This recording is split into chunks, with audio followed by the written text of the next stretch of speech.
Good morning, everyone. We're down here in the rough on number 2 because I've been getting a lot of questions about what damage the course had from Hurricane Milton. So I figured we'd show you some things. We brought Walt down to the rough. He never hits it in the rough. But we brought him over here to the left rough on the world's hardest par 4, number 2. So everybody knows the oak tree on the corner just left of that oak tree is a giant ear tree. And I found out it's named appropriately because the pods do look like ears. And you can see behind me, it's not vertical, it's horizontal. Not only that, but about 50 yards closer to the green, there's also another ear tree that the same thing happened. It's laying down. This is an example of 2 of the trees that came down in the storm.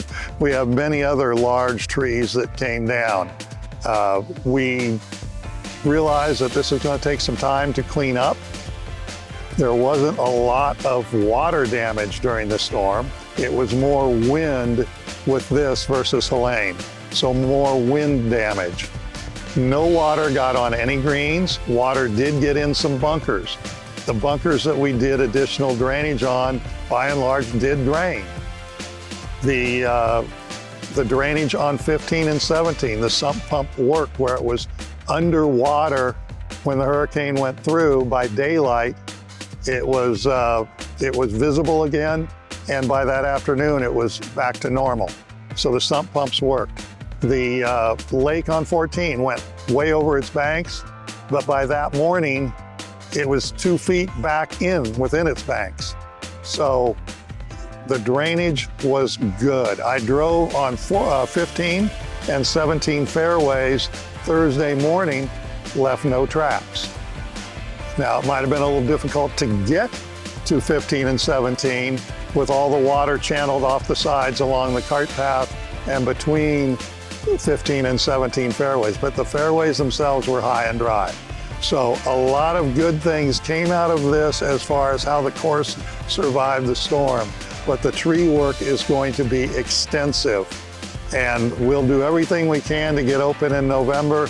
It's just kind of a wait and see to see how long it takes to get a tree person in here and how long it takes for us to clean up the little debris, which seems to put us back about 10 or 12 days each time it happens. So we're working hard. Dennis and his crew are going as fast as they possibly can, getting things cleaned up, and then we'll move back to actually working on the golf course and getting beds prepared and planted and areas mowed and everything. But we just wanted to bring you up to date.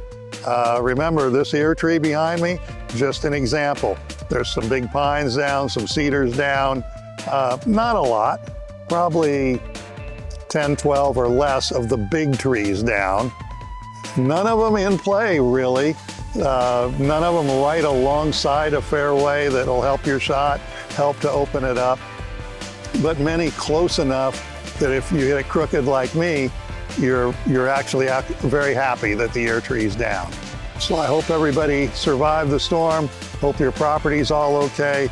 We're working hard to get this back in shape and grinding toward the opening for you. It's going to be very exciting when we do get open. So thanks for watching, and thanks for your concern.